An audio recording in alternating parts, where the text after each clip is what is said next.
I can say that this carrot was rare, but I thought, man, forget it. Yo, home's the Bel-Air. What up, what up? Welcome back to the channel. I'm Mo.J and we're locked in. This is the recap for Bel-Air episode 2. And the last thing we seen from Will and Carlton was them hopping in the Lexus and driving off. Will's talking about he has a million ideas for a business, so it should be a breeze in episode 2 of coming up with a business to present to Q for this young, black, and gifted program.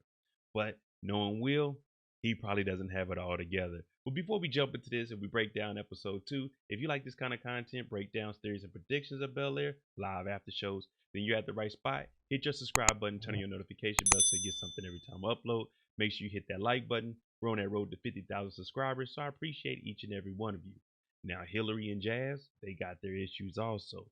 Viv and Phil, we're going to start seeing their issues develop a little more. And this is the world of Bel-Air, where nothing is what it seems and every day isn't a good day. But let's jump into it. This is the recap of episode 2, Bel-Air. Starting the episode off, they're going over those 100 million ideas that Will had. Well, let me tell you, the first 50 ideas that we're hearing from Carlton and Will, they don't sound good. Circled on the board, it says Simply Spiked Milk. Well, that sounds terrible. That's because they're sponsored by Simply Spiked Lemonade. A robotic fish that consumes plastic in the water. That sounds good, but with no tech background, no one's going to invest in just an idea when you don't have a prototype or anything. So things aren't looking as easy as Will thought they were going to be. Now they're presenting the ideas to everyone. Jeffrey, Uncle Phil, Hillary, Ashley. And what they come up with for Hillary and Ashley is, what if there was a place that you could go online with your clothes and sell them to other people or exchange them with clothes that they have? Hillary and Ashley are thinking, that sounds good. That sounds like a very great idea. The only problem is there's already an app called Depop where you do that. Also, they had a speed trap that they were trying to set up with Will going through Uncle Phil so you would never get a speeding ticket. But Uncle Phil said, nah, that's illegal and we're not supporting nothing like that. So that 100 million ideas went to zero.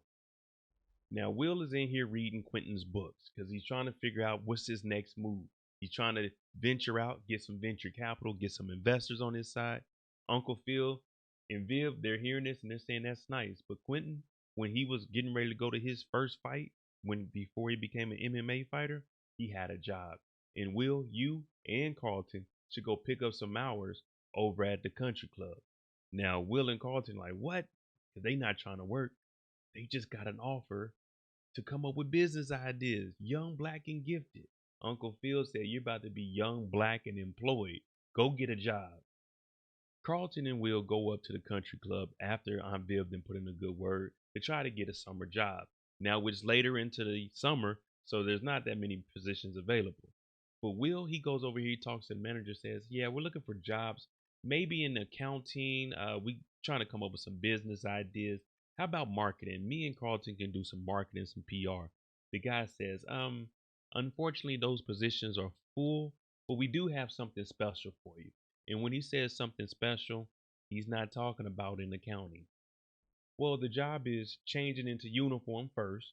Then we're going to have you guys go out to the pit, become pit boys, and you're going to start washing off all the golf carts as they come in. Yes, it's going to be physical labor for you young gentlemen, but nothing builds character like a hard day's worth of work.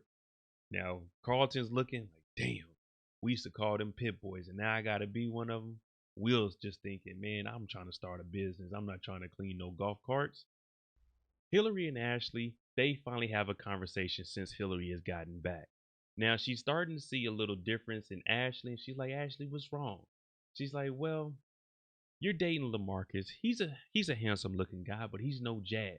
Now everyone in the family, they love Jazz. And we seen how Hillary was feeling in the episode 1. But she's saying he's no Jazz. And since it's a sister day, it's whatever Ashley wants to do. So she wants to go out, go shopping, get something to eat, something to drink, and then stop over by Jazz's vinyl shop because he has some vinyls for her and her new record player. Now Hillary hears this and she doesn't want to go over there because Jazz is there, but she low-key does want to go. Will and Carlton's first day on the job, they had to switch into their uniform, and Carlton's old drug supplier comes over. Now, He's telling Will, hey, Will, chill out, man. Chill out. And Will said, nah, Carlton doesn't need to do anything with you. You already messed him up. But his stepfather comes over. He's like, Will, what are you doing here? Don't you have a basketball game? We're trying to go to state this year. Will says, I gave up basketball. He's like, damn, that's a shame because, we were rooting for you in basketball. But look, hear me out. Since you're here and you're trying to be a working man and you want to start a business, I work over at Google. Whenever you need a call me and I'll put in a word for you and we can get you plugged in over at Google. Now, this is good for Will because this is progress. The only problem with that is their coworker slash manager, he sees them fraternizing with the customers and he's saying, hey, listen, the guests here at the country club, don't fraternize with them, don't talk to them. When you put this uniform on, you're a pit boy. You're working with us. You're cleaning up. Carlton's like, those are some of our friends. He said, I don't care who they are to you. Get your butt to work. So he's telling Carlton and Will straight up, man, you got to work over here. All that buddy stuff, that's out the window. You have a job, a job. Now we see Jeffrey with his son. Now they're in here boxing. Pop, pop, pop. They going at it. Frederick, he's a monster. He's on the gloves, but then they end up taking a break. You got to hydrate a little bit. But then Frederick starts asking Jeffrey questions. Why do you have me in hiding? Is this because of the gang that you used to be in back when you were in the UK? Now, Jeffrey doesn't want to open up and give away too much information because he still wants to keep his son protected and within this house because we remember there were some photos taken of him and Frederick. So people know that Frederick is out here in LA. But as of right now, Jeffrey is just keeping it on hush until he can figure out what's really going on out here. Carlton and Will are going through it out here, cleaning up these golf carts. Well, Q ends up pulling up and he's saying, hey guys, how y'all doing? They're like, man, we good. We just trying to broaden our horizon. We want to have basketball, not only our academics, but we also want to do business. Now, Quentin has opened up this spot in the Young Black and Gifted, and he's telling these two, all right, well, look, Will, you're a hustler, you're a baller. So you know what it takes to get out there and take that last shot, aka get things done. You two have 48 hours to pitch me your business idea. You got an idea, correct?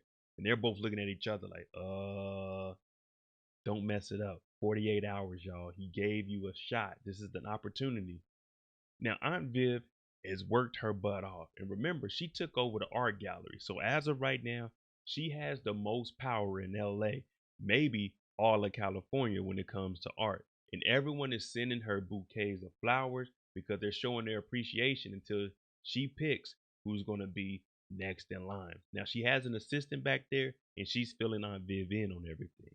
Uncle Phil calls and says, hey, my law firm, the caterer, we had the dates mixed up. Can you help me out? Now you hear Aunt Viv, she's like, damn, help you out. Because she really has a lot going on and on her plate. But her assistant says, don't worry about it. I'll take care of it. So Aunt Viv tells Phil, don't worry, I got it. And they have a little girl talk talking about men. What would they do without us? During the girls' day out, Ashley and Hillary, they finally show up to the vinyl shop. And Jazz is in here. Ashley, oh, Jazz. He's like, oh, I got those records for you. They right over here. She's nosy. She's doing a little snooping around. Jazz and Hillary aren't really doing too much talking, but Ashley finds that, well, our boy Jazz is delinquent. He has some delinquent taxes. And she says it out loud. And Hillary's like, is everything all right? Jazz says, yeah, it's all right. She's like, we can help. You need some help with this. He's like, nah, I don't need no help. I need to get back on my job, ring you up, get you out of here, and get the next customers in. My boy don't want no handouts. He's going to figure this out on his own. Now, remember, the building is paid off. It's just the taxes. That's also an issue when people win the lottery and they buy people houses. You can buy the house and pay it off. It's the taxes that whoop your butt. Wheels on the golf cart, texting, feet kicked up, not wiping nothing down. Golf cart still dirty. His manager shows up like, dog, for real. You got to get up and do this work. You on the clock. Now, I seen you running around, hopping and skipping, doing cannonballs. What happened? Now you got a job. You working with us?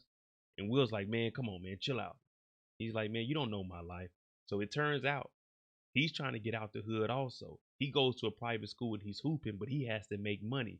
He don't have an Uncle Phil to give him money. So Will's like, damn, you right, my bad. Because Will is starting to think about how it was for him in Philly. So he's like, look, man, I'm just here to try to get some ideas for some jobs. So old boy tosses him the key to the golf cart and says, go to hole 9. There's some tech guys over there. After a couple beers, they start talking about everything. Uncle Phil got Philip Banks and associates up and running, and well, Erica's here. And if you remember last season, they accidentally bumped into each other and had a kiss. Now, they're very successful. We know we got this catering issue that Aunt Viv is going to handle for us via her assistant. And Erica's saying, hey, Phil, do you want a nightcap? I mean, we earned it. He's like, yeah, why not? But then she brings up, hey, have you told Viv about our kiss? And Philip's like, listen, that is in the past. And there's no reason for Viv to know anything about that. It happened. It won't ever happen again. Now you can see that Erica, she's still very, very interested in Uncle Phil, but Phil is trying to do the right thing and he don't want no issues in his household. Will's in the room texting Lisa, and then he hears some chuckling out front. He goes from texting, I love you talking dirty to me, to seeing that, well, Janet, she's up front. She's with Aunt Viv, and Aunt Viv is writing her letter of recommendation to Juilliard. She's like, I guess I'll shoot my shot. So Will's like, man, what the hell are you doing with her Aunt Viv? We went from beefing with their family to now you're writing a letter of recommendation. Well, Aunt Viv leaves, and Will's like, well, it's been a while. And it's just that awkward moment in between the two. They both feeling each other, but Will, he's with Lisa. And after everything that went down and how she low key played Will to set him up with Doc, he feels a certain type of way. And I apologize. I called Jackie Janet. Jackie. Look at her. I'm trying to get her name out of my mind because we on Will's side and we support him and Lisa, not Jackie. Carlton goes to a sobriety meeting. And well, he knows it's tough out here, but at least he's making progress. Now it turns out Amira is at this also. Now the gentleman that comes over, he talks to Carlton. He's like, okay, it's your first time here. What we would like is for everyone to sit up front. Don't try to hide in the back. Now Carlton is like, okay, cool. But he goes and talks to Amira, and Amira's like, you're following me around? You're crazy, Carlton. Look, I haven't been talking to you. I've been keeping my distance because your mother said we shouldn't be around each other. So Carlton, on his first day, he gets embarrassed in front of everybody. It's unfortunate, but it's life. Uncle Phil is having this event, and Carlton, Will, they show up and they bring Jazz. And they're in the elevator and they're talking about the problems that they have going to work at the country club. And Jazz is like, man, y'all got fake problems. There's people with real world problems. I'm about to lose my store because of taxes. I don't have someone that's just going to hand me money or give me new opportunities. So Carlton is like, who brought Jazz with us? And Will's like, man, listen, Uncle Phil likes Jazz. We gonna bring him with him. Plus, he's my plus one. So Carlton's like, all right, cool. But Jazz has a point. You two are privileged, and he's out here getting it out the mud. Will, Carlton, they all show up. They see Jeffrey and Frederick, and everyone's just greeting each other. Frederick knows about Will. He's a hooper. He's like, yeah, I heard about you too. So everything is good. But as the boys walk off, we see Phil and we see Jeffrey talking. And Jeffrey's like, man, I don't know, man. I want to watch out for my son because I'm nervous about him being here and his safety and well being. But what Phil says is, listen, let's get him a job here at the firm, and that way he can work, but we'll always be able to have eyes on him. See, Jeffrey being a father is different because he had to leave because of the issues he had over in the UK. Now, Erica runs into Aunt Viv and Uncle Phil. And Uncle Phil's like, man, I love you being here. Thank you for coming through with the catering service. Now, Erica, remember, she's already been talking about the kiss that her and Phil had. So every opportunity she gets, she might say a little bit to Viv, but she tries to steer clear because she feels awkward. But Uncle Phil is holding it down and he reassures Aunt Viv, man, you're the only one for me. You make me feel so happy when you're around. I wouldn't be who I am without you. Erica is the one that's acting strange, and Aunt Viv is starting to notice it a little bit. Uncle Phil is giving a speech about what his company has to offer, his law firm, Banks and Associates. He branched off and he's doing his own thing. We got media moguls in here, we got entrepreneurs, and the thing behind his firm is they put the ladder down so the next generations can climb up this ladder and have a better starting point in life. So Uncle Phil is making moves out here. The politics didn't quite work out, but his own law firm, man, this right here could open doors for millions. Maybe not millions, but a couple of thousand people. The caterer for Uncle Phil's event is a guy named Sharif. Now, Aunt Viv met him through her assistants and he was making some tacos. Well, he's doing an amazing layout here. I'm looking at, okay, we got tacos in here. We got the finger foods. Hey, Sharif can cook. But Aunt Viv, being the married woman that she is, she introduces her daughter because she just went to Italy, to Europe, and met all these Michelin chefs. She wanted to introduce her to him because she wants to get back into cooking. The only thing is, Sharif has been flirting with Aunt Viv since he first met her out at the park. And even Hillary says, Mom, it looks like he's flirting with you. Now, Will's walking around doing his networking like you're supposed to. But then when he gets ready to go to the bathroom, he hears someone on the phone. Turns out it's Frederick on the other side of the wall. And he's saying, you know, I can't talk when Jeffrey's around. Listen, I'm going to let you know. I'm going to give you the drop. So it sounds like he's relaying information to either someone looking for Jeffrey or to somebody that's trying to do something with Uncle Phil. But it looks more like whoever he's talking to is probably back in the UK and he finally got eyes on Jeffrey because Jeffrey ran away from the game. Hillary and Jazz end up running into each other again. And well, that chemistry's always been there. And Jazz has to let Hillary know straight up, listen, that stunt you pulled with LaMarcus, that's messed up. You trying to give me a handout and have an Uncle Phil give me a loan? I don't want no handouts. I'm going to do what I need to do as a man. Plus, your whole family likes me. So that means that I'm a good guy. He's not really letting Hillary do too much talking because he has to get this off his chest. Now, Hillary, we know that she's still feeling Jazz and she's liking how he's talking to her. And they get closer and closer. And while he's telling her why he's such a good man, they end up kissing. Now, remember, Jazz is a single man. Hillary, she's the one that's engaged. But she was enjoying this kiss, but she had to stop it because you didn't want nobody to see what was going on.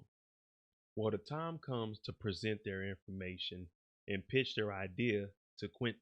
Now, they went and got him from the club. He was doing a little bit of gambling, trying to make some money. He's a retired young man. You got to get some money.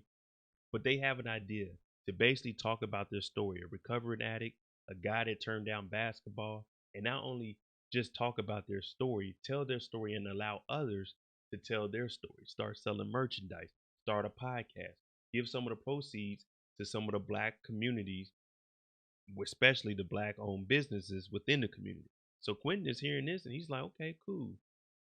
And he's like, what would you call it? Instead of success, they said black success. Yeah, black success. He's like, man, that don't sound too bad. Now, later on that evening, we see Jeffrey and Frederick finally talking. And Jeffrey is opening up. He said he used to put in a lot of work. He was the number 2 in his game. Now, he did some things that he had to go and get low and escape from the UK because it will put him in danger. And with him being there, that will put Frederick in danger. So Frederick, he's starting to hear the real story. Now, we don't know who he was on the phone with, but maybe this will change his idea of his dad. Maybe he's looking at it like Jeffrey didn't leave me because he wanted to. He left me because he had to in order to save my life. Well, things look like they were going smoothly. We got the job off. We're over here at work cleaning up the golf carts. Then all of a sudden they get introduced to the new yoga instructor. And who is it? None other than Jackie, because Aunt Viv didn't put in a good word for her. Damn, Aunt Viv. Damn. All right, there you go. The recap for episode 2 of Bel-Air. Let me know what you think about it.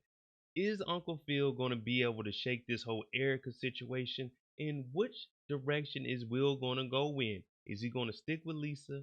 Or is the proximity of Jackie finally working here going to throw him off a little bit? And then we just start to crumble like we already have in these relationships.